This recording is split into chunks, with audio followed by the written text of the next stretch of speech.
Welcome back, everyone. I'm Lionel. That's Kris. And the assignment for today is a very, very, very special one. Because I've seen. I can't even stop smiling. Oh my gosh, this is good. This is a really special day for Kris because he gets to fan out for the lady in his life, Oh, that was a good one. the icon, the blueprint, the one and only Janet Jackson. He has the shirt on. He's ready to do it. He's ready to go. Yeah, bro. I mean, do you have any words before we start? No, Janet's the best, and y'all better know that. Period. I've known you for 20 years. Yeah. And that is the one thing that has been consistent about you. You have always. She's a constant stay in my life. She is a constant stay in your life. You see my first album?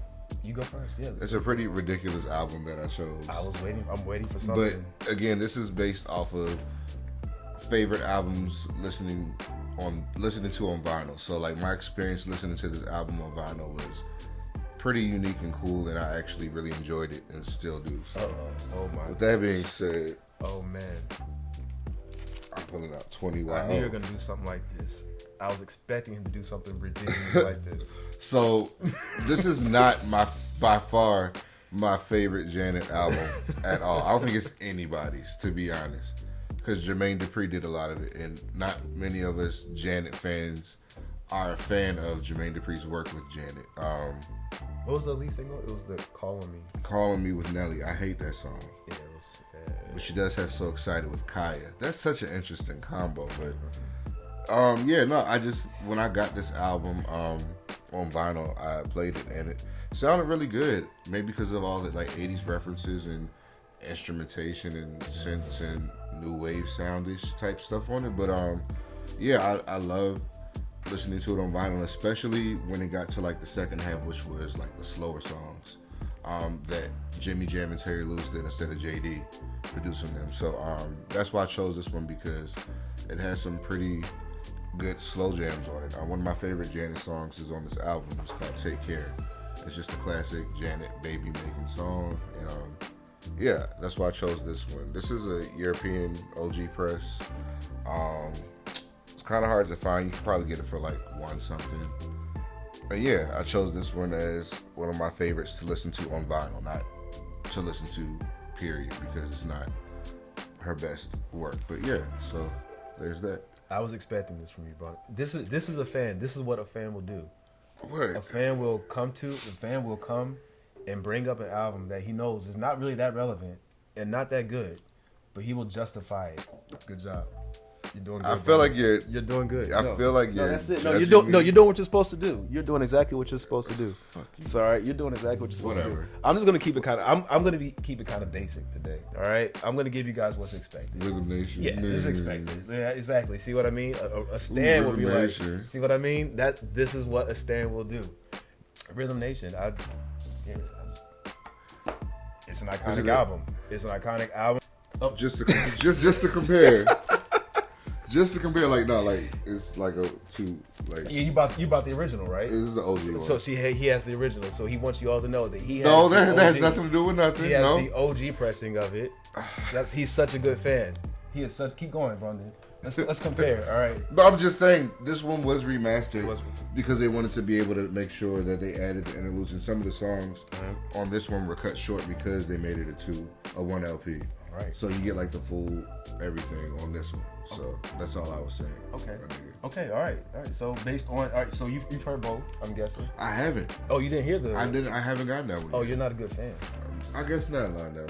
I make up your mind. Either I'm a good fan or I'm You're not a a bad good- one. I don't understand what you want from me. All right. So the significance is this one is actually I'm guessing that one the OG goes for a lot of money right now. No, it doesn't. It doesn't. Yeah, this Is it one's available? probably this and Control are probably her most available records that don't cost that much. So yeah, I got this one sealed for like $30. Oh, okay. Yeah, so Well, but would you recommend, based on what you just said, would you recommend having the? I would probably get the 2 LP just because you can get the full album experience rather than just, again, some of the songs are cut short on here. I don't know which ones are, to be honest. I forgot. But yeah. Okay. So yeah, this wasn't even one of my choices. This is one I was gonna choose, but I decided not to. So I'm glad you brought that one up. So Yeah. we could Did you know I didn't have no 20YO?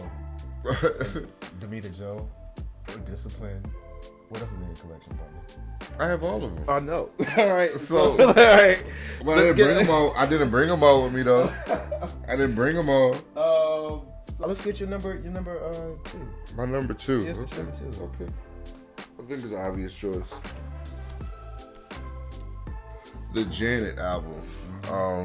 This is her, I don't know, 4th or 5th album, something like that. Now he wants to act coy. He wants to act like he doesn't know. Because we never count the first 2 as her album. So I get it because I get it. Janet Jackson, Dream Street, Control, Rhythm Nation. He's trying to figure it out. 5th album. Okay. Maybe. I can't count today. No, this is actually I have the original OG pressing, but this is the repress. I brought this just because it was cool, because it's a clear vinyl. So that looks good. Yeah, it does, and it sounds really good too. Actually,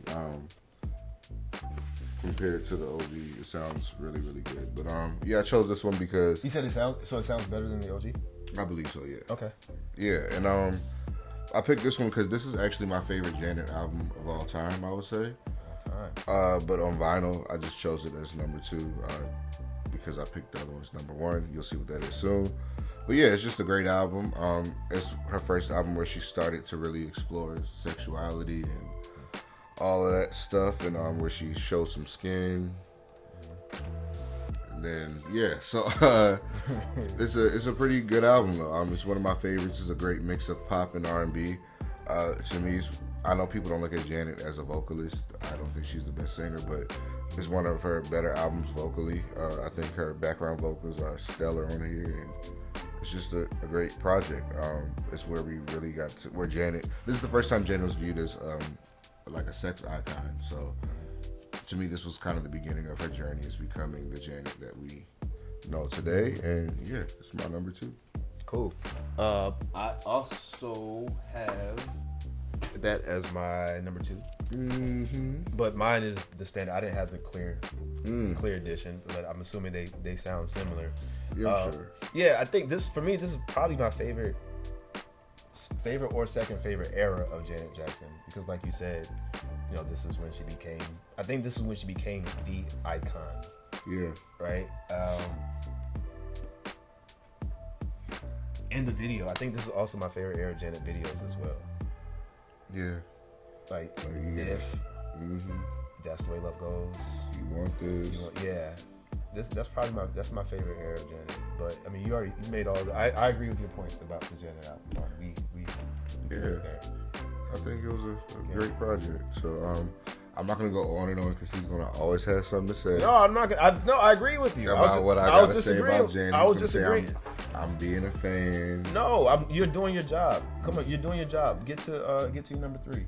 Well, this will be your number 1. Your number 1, I mean. Get to your number 1. Your third pick. Your number 1. Can't count. Sorry, I do that every episode. You do. I already know. I already knew it. The Velvet Rope.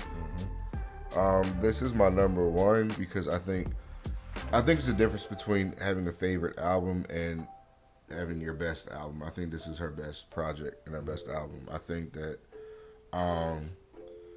just the cover alone is iconic. I think that she kind of I don't say discovered, but she this album kind of set the tone for a lot of artists today as far as alternative R&B. You can hear the influence in a lot of today's artists like Janae and your Summer Walkers and even like Aaliyah, which wasn't too far after her. Like you can just hear a lot of influence in artists today just from this album alone. Yeah, I mean, it was way ahead of its time. She talked about dating online in 1997. People really weren't talking about that back then. She talked about homosexuality and gay rights. People weren't really talking about that in 97, especially for a black woman to talk about that. There's just a lot of different things that she talked about on this album. Abuse, with What About. Yeah, it was just a depression. People weren't talking about that back then. Mental health is a big thing today. Again, this is this album actually turned 24 yesterday. So 24 years ago, she was talking about things that people are still just now starting to get hip to. So yeah, I picked Velvet Rope because it's an awesome project. It had a great tour to go with it.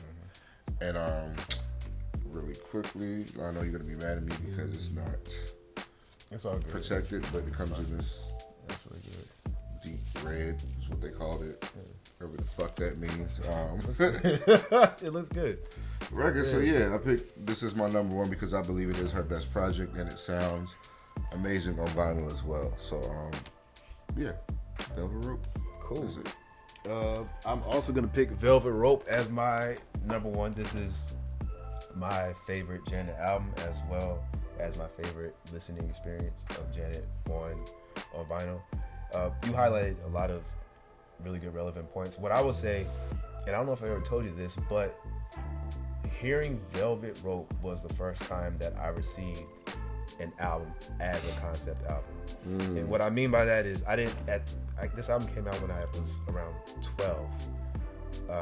So I didn't understand all of the themes of domestic abuse and all her themes about sexuality and whatever else he was talking about. I didn't get that in terms of lyrics, but in terms of the tone and the sound of it, like I felt it. Like I felt how much darker it was compared to the Janet album and like the edginess of it. And then that transpired.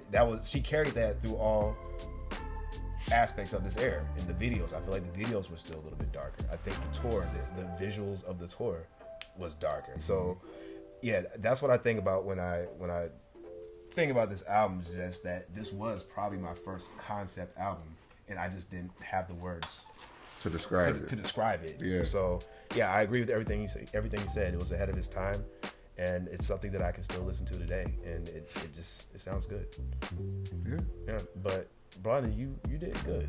Yeah, I wasn't standing out too much, y'all. Was I? I think you did good. I kept it cool. You had one. You only had one shocker. I'm kind of disappointed. 20 Wild. Yeah, I thought you were gonna pull out like a Discipline or a Demeter Joe. Yeah, you didn't do that bad, Brandon. You did pretty good today. And one more thing I want to talk about real quick. Go ahead. It's just such an amazing album. It was just I didn't realize what the title meant until I got older. Like because I just was like, oh, that's a cool name for an album. But the fact that, I don't know, do you know what the title meant?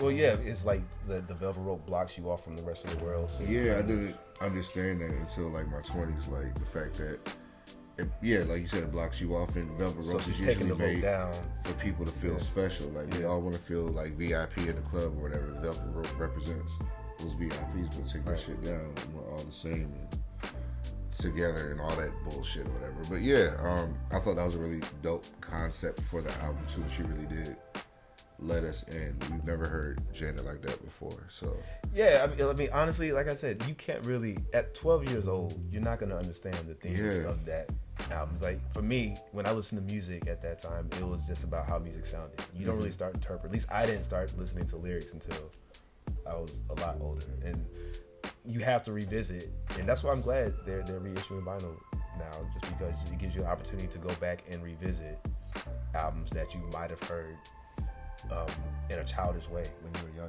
younger, when you were a child. So yeah, I agree. It's her best work, man. Yeah, love it. For sure. Iconic.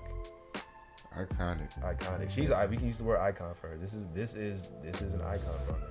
You should say that. Make sure you say people that. don't act like it. Though. You have to get that on record, bro. And I think it's very important that people understand the gospel of Janet Jackson, because it's a whole generation out there since the Super Bowl. I feel like that don't know about Janet. It's a whole 10, 15 year gap of people that don't know about Janet's legacy and what she did, and it's crazy how that her work from back then affects people's work today. Like it's crazy that a lot of people don't understand that much about Janet. A lot of artists here are inspired by Janet, not even by her music, but like her videos. Like people don't.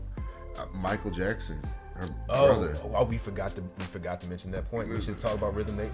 Go back to Rhythm Nation. Let's go back to Rhythm Nation. Go back to Rhythm Nation. Let's put that one up front. Let's go back to Rhythm Nation. I forgot to make that point, or you forgot to make that point. What is the significance of Rhythm Nation in the relationship to Michael Jackson, Brandon? Michael Jackson spent the majority of his career after Rhythm Nation trying to recreate that moment. And producers like have gone on record saying like every time they went in the studio with him, they would be like, "Hey Michael, what sound are you going for?" And he would play the Knowledge or the song Rhythm Nation from the he Rhythm actually Nation played. album. I didn't know that. Yeah, He I wanted to sound like this.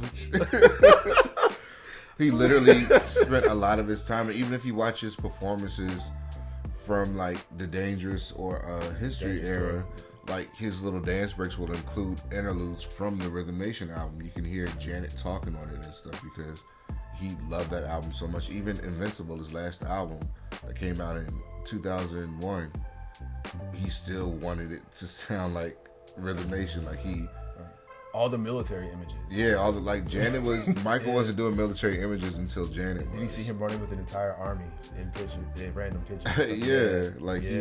If she even influenced her own brother, who's one of the greatest, if not the greatest artist of all time. So that just shows her influence. But a lot of people wouldn't know that because her legacy was erased. All right, thank you so much for watching. We love you, Janet. Janet's an icon, and we'll do another episode soon. Thank you so much. Peace out. I got it.